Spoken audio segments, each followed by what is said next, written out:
Good morning. It's Wednesday, March 9th, 2022. I'm Haley Spivey. And I'm Kennedy Hobbs. And welcome to Panther News Network. Here's what's going on today. McDonald's and Starbucks are shutting down their restaurants and cafes in Russia, and Coca-Cola is suspending its operations there in response to Russia's invasion of Ukraine. PepsiCo is also pulling their products from the country. McDonald's has decided to temporarily close all restaurants in Russia and pause all operations in the market. CEO Chris Kaczynski said in a statement Tuesday, there were 847 locations of McDonald's in Russia at the close of last year, according to an investor document. Globally, most McDonald's locations are operated by franchise operators, but that's not the case in Russia, where 84% of the locations are operated by the company. According to the document, Russia's restaurants, along with another 108 in Ukraine, all operated by McDonald's, accounted for 9% of the company's revenue in 2021, according to the document. In Russia, we employed 62,000 people who have poured their heart and soul into McDonald's brand to serve their communities. We work with hundreds of local Russian suppliers and partners who produce the food for our menu and support our brand, Kaczynski said, but he added at the time, our values mean we cannot ignore the needless human suffering unfolding in Ukraine.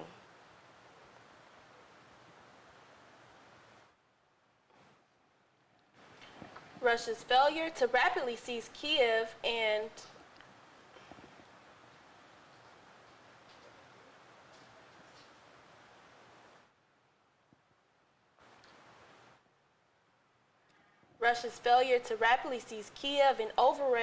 overwhelm Ukrainian forces have deprived Moscow of the quick military victory they probably had originally expected would prevent the United States and NATO from being able to provide meaningful military aid to Ukraine, adding that the U.S. is seeing an ill-constructed plan, morale issues, and considerable logistical issues among Russian troops. Haynes said it is unclear whether Russia will pursue a plan to capture all of Ukraine, but that it's already loosening its rules of engagement. Russian forces are at the very least operating with reckless disregard for the safety of non-combatants as Russian units launch artillery and airstrikes into urban areas, as they have done in cities across Ukraine and near critical infrastructures such as the nuclear plant. And the IC is engaged across the interagency to document and hold Russia and Russian actors accountable for their actions. She said, we assess Putin feels aggrieved. The West is not given proper deference and perceives this as a war he cannot afford to lose. Haynes said. CIA Director William Burns, a former U.S. ambassador to Moscow who has studied Putin for years, concurred that the Russian president is angry and frustrated by the situation in Ukraine and will likely step up his efforts. He's likely to double down and try to grind down the Ukrainian military with no regard for civilian casualties. Burns testified he has no sustainable political endgame in the face of what is going to continue to be fierce resistance from Ukrainians.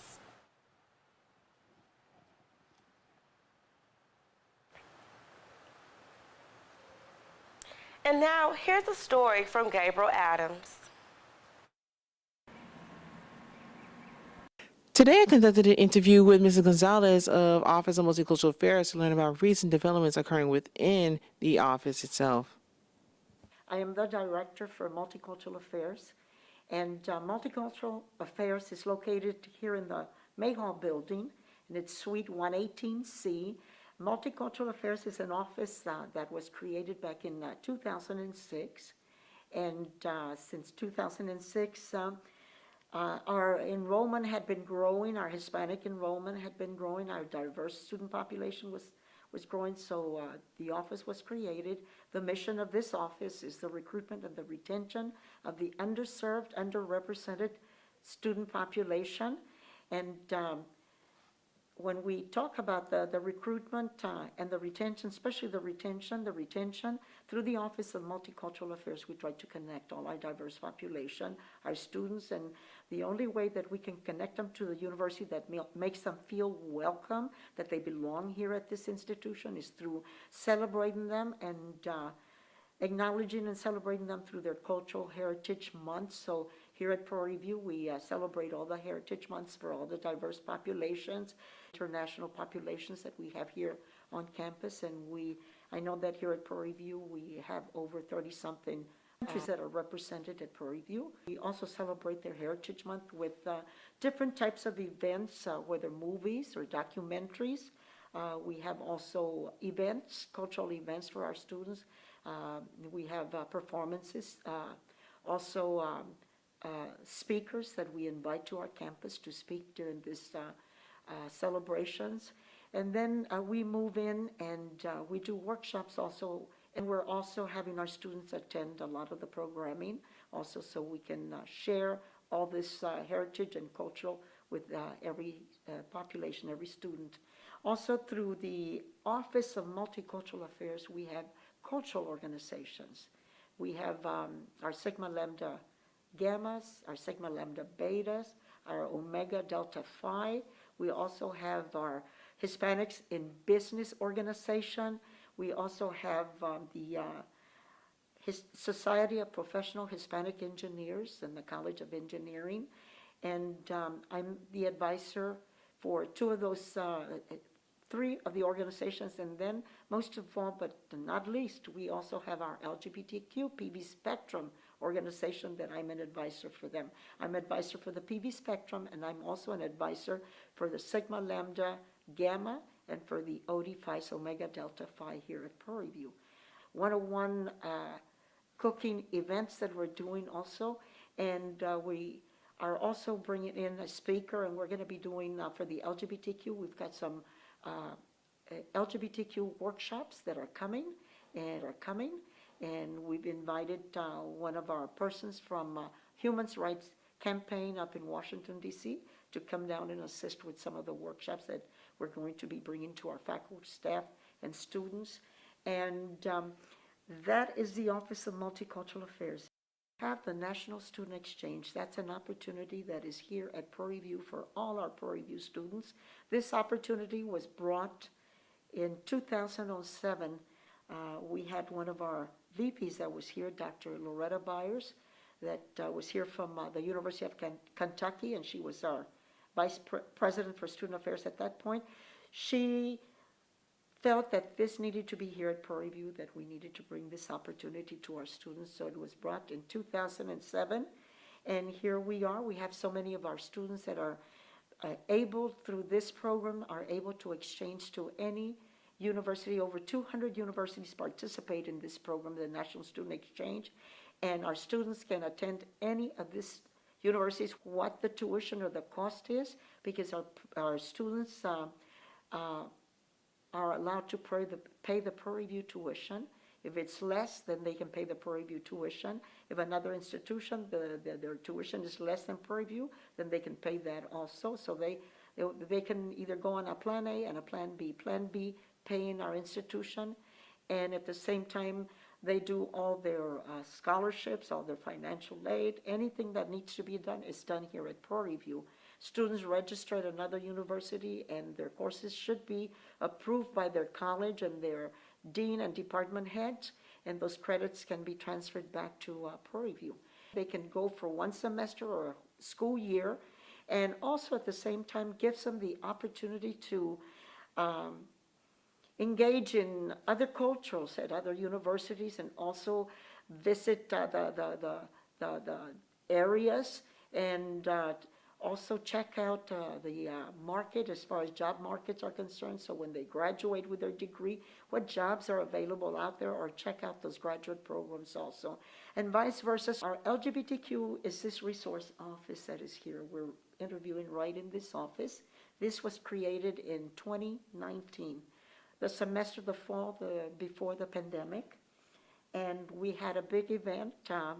It was the Out Loud Day for Prairie View, and we had Washington, D.C. down here, the Human Rights campaign persons were down. We had a big out loud day, and that day was very special for us for the reason that Prairie View became the 5th HBCU in the nation with an LGBTQ resource office. We created this under Dr. Tim Sams. We're very proud of it, and the purpose for this is because we have this population here on campus.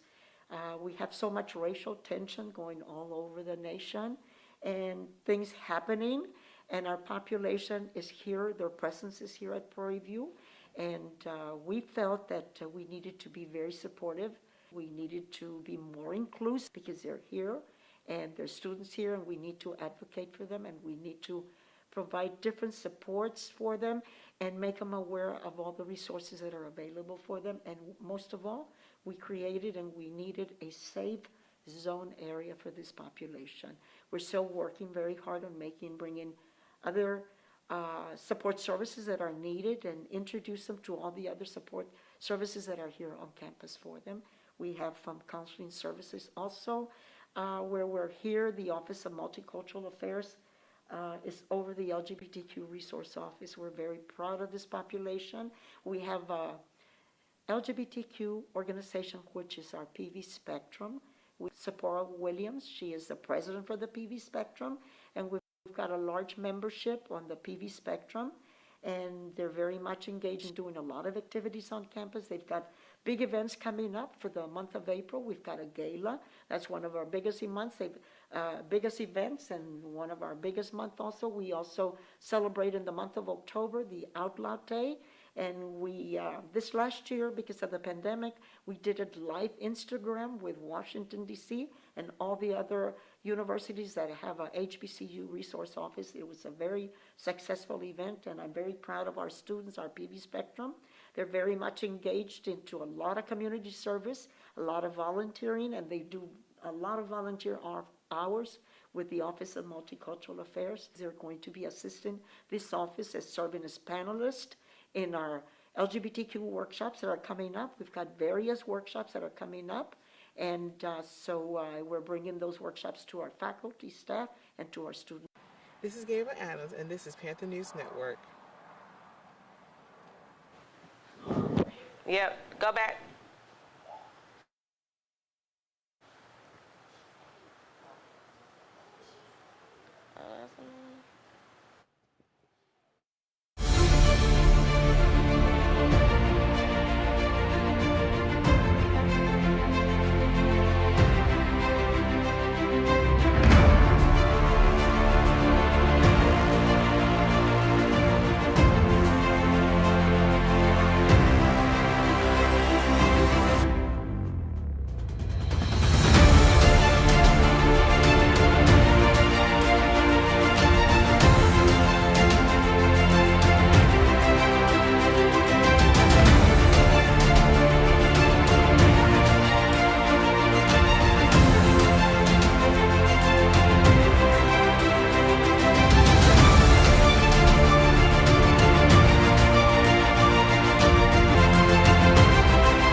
Typically, morning shows wake us up with the local, national, and celebrity news, but we really don't know what's going on in the lives of the people behind the camera.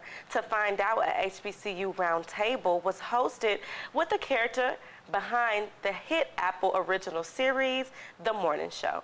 In this show, you see the dynamics between women at the office who must balance the burdens of work and home.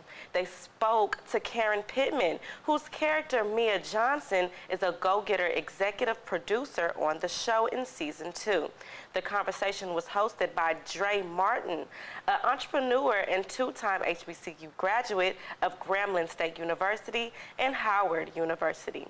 Joining Martin and Pittman in the conversation were several HBCU student leaders hailing from HBCUs like Shaw University, Prairie View A&M University, and Bowie State University. PVAMU's very own Jalen Spites represented Prairie View A&M University during the HBCU Roundtable Talk. Pittman's first question came from Jalen Drury of Norfolk State University when he asked why she thought our community would enjoy the show. Pittman had a long list. The morning show is extraordinarily enlightening about the human condition. You know what people go through, what people deal with in corporate environments.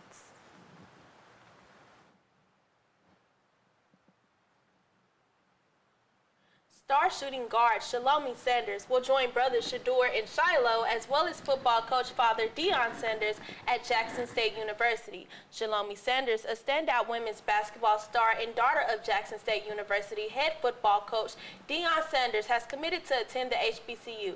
The 5'7"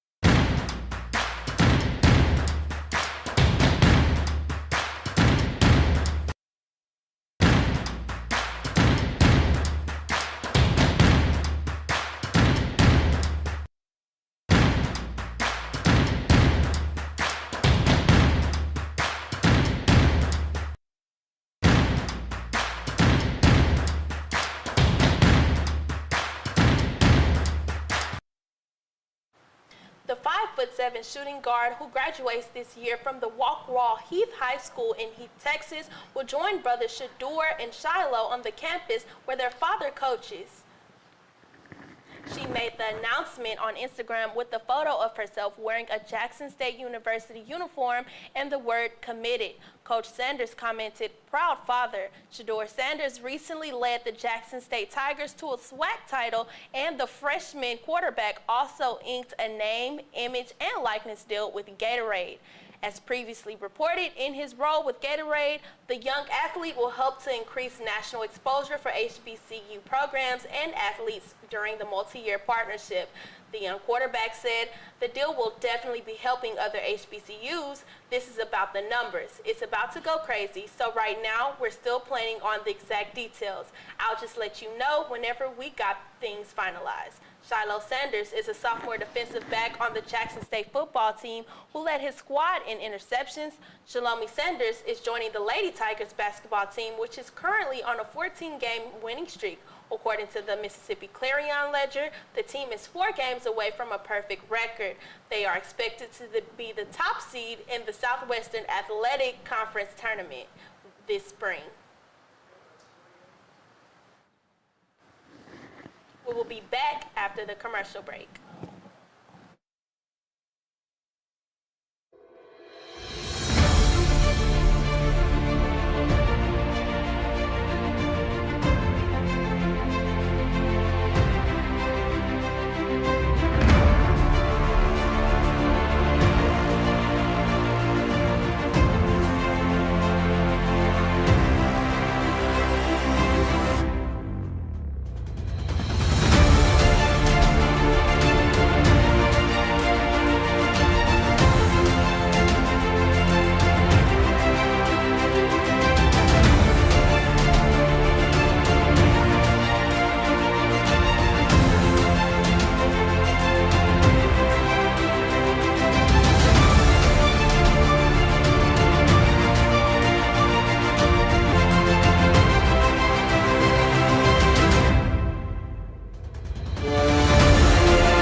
And now here's Sage Lewis with the weather report. Good morning. We're going to kick it off with this week's weather. Oh, where is it? Okay, this morning we woke up with a high 48, cold weather. Tomorrow we're going to wake up with 62, kind of warm, and Friday we're going to wake up with a 48, cold, and overnight really, really cold. And that includes that concludes the weather report. Back to you, Amber.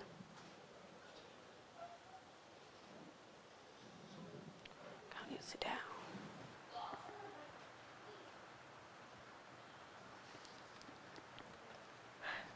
Okay. The Founders Day Honors Recognition Convention. Okay. Celebrates the university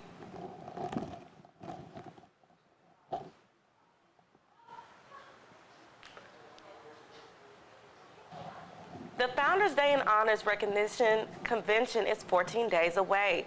Prairie View A&M University celebrates the founding of the university and extraordinary academic achievements in its students. The event will be March 23rd, 2022 at 10 p.m., hosted in what we know as the Baby Dome. A message from James M. Palmer, the Senior Vice President of Academic Affairs, states, "Congratulations, 2022 Founders Day and Honors Recognition Convention honorees. You worked hard to earn the 3.0 to 3.49 GPA from Dean's Honors and a 3.5 to 4.0 GPA to be named to the university's honor roll list. Both acquire dedication under any circumstances, but particularly so during this pandemic. Be sure to go out and support the students who have been working hard by joining them on the 23rd. On yesterday evening, Tuesday, March 8th, 2022, at 6:13 p.m., the Eta Beta chapter of Delta Sigma Theta Sorority Incorporated presented the International Women's Day panel, which was held on Zoom.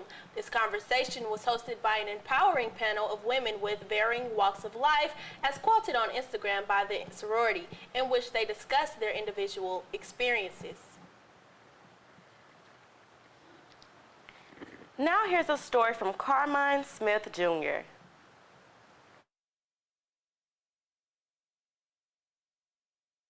This past weekend, Exante Wallace and his campaign team held a fundraising event at the Waller County Community Center on March 5th. If you didn't know, Wallace is already a city councilman for the city of Prairie View, and he officially announced his candidacy for mayor. I was able to get a few moments with Wallace and ask him more about his campaign and his platform. How are you doing today? I'm doing good, brother. How about Good. you? I'm doing very well. So I heard that you're running for mayor. So what is your platform? So my platform is building a Prairie View for the people. And that emphasizes 5 different things. 1, stabilizing City Hall, supporting our seniors, engaging our citizens, emphasizing our families, and developing our community. So the goal is to take those 5 points and put action behind words for each one, so that as we come with the next generation, that they can see the fruit of our labor. When I was a freshman, Councilman Wallace was my CA, and he impacted me in a way that made me want to be active on campus. But I wasn't the only student impacted by Wallace. I was able to catch up with Vice President of Administration, Kayla Washington. So I'm here with the Vice President of Administration, Ms. Kayla Washington. How are you doing today? I'm doing good. How are you? Doing good. Love to hear it. So talk about your relationship with Mr. Wallace and his run for mayor, how he's kind of impacted you. Okay. So I met Exante my freshman year through a couple different initiatives, whether it be volunteering or just political engagement work in the community. So he's been a mentor in many different spaces, not only with my political aspirations, but also with leadership positions on campus, even pageantry. He also taught me how to play spades. So just a well-rounded person, someone I definitely will always call a mentor for my time here at Prairie View. What's a message that you can give to the potential voters to get them to vote for you in this upcoming election? Yeah, so one, this is a historic campaign. We can truly create the identity in the community that we want to see for our next generation. So one of the reasons why I say to vote for me is because a vote for me is not a vote for Exante, it's a vote for a vision, where you're included, where your family's included, your friends are included, and where we all can work together to not just focus on the problems of the community, we can think about the possibilities of the community. So come out, vote. May 7th is election day. April 25th is the first day of early voting. So I hope to see record numbers of students and community members voting together for something that they feel that they can benefit themselves. Yes, sir. City Councilman Wallace, thank you for your time. I appreciate you, brother. Yes, sir. Appreciate you. I'm Carmine Smith Jr., reporting for Panther News Network, signing out. We will be back with more stories after our commercial break.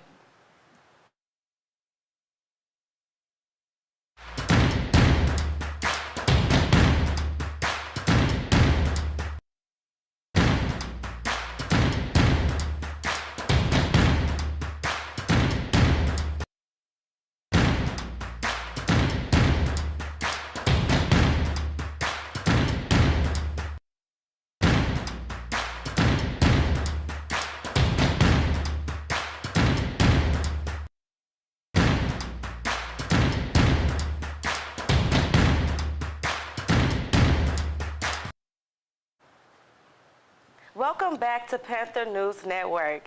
Travis Scott vows to honor the victims of the Astroworld tragedy with the new initiative he's calling Project Heal.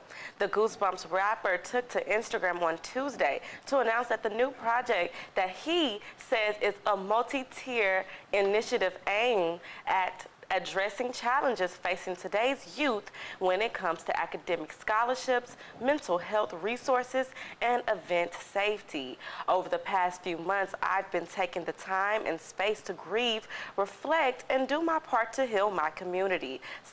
Scott captured in his post announcing the new initiative. Most importantly, I want to use my resources and platform moving forward towards actionable change. This will be a lifelong journey for me and my family. The rapper added that he and his team created Project Heal to take much needed actions towards supporting real solutions that make all events in the safest spaces they can possibly be. He also said, "I will always honor the victims of Astroworld tragedy who remain in my heart forever." Iconic rapper Nas has been hit with a lawsuit after he shared a photo of himself and Tupac Shakur from 1993 on his Instagram page. According to Hip Hop DX, the suit was filed in the Central District of California on February 2, 2022 by the photographer who captured the photo, Al Pereira. He claims that the Greensbridge artist shared the image without his permission or licensing the work. The black and white picture shows Nas, Pac, and New Jersey rapper Redman outside of Club Amazon. Court documents obtained by Radar Online state that Nas reshared the photo on his IG account back in 2020, 3 years after Pereira registered copyright for it. The photographer claims that the iconic image has diminished its value. Pereira is suing for damages plus an injunction against Nas for using his work. This isn't the first time Pereira has sued celebrities about his work. In 2017, he sued Kylie and Kendall Jenner for photos he took of Pac and the Notorious B.I.G. that they attempted to use as a part of a t-shirt that they sold on their websites. The apparel was ultimately taken down, but Pereira was countersued by Kendall for $22,000 to cover legal costs, citing the lawsuit as frivolous. Pereira has filed over 450 copyright infringement lawsuits since 2015. And that concludes our show this morning. Be sure to catch us on Twitter, YouTube, and Facebook. This was Panther News Network. I'm Haley Spivey. I'm Kennedy Hobbs, and thank you for watching.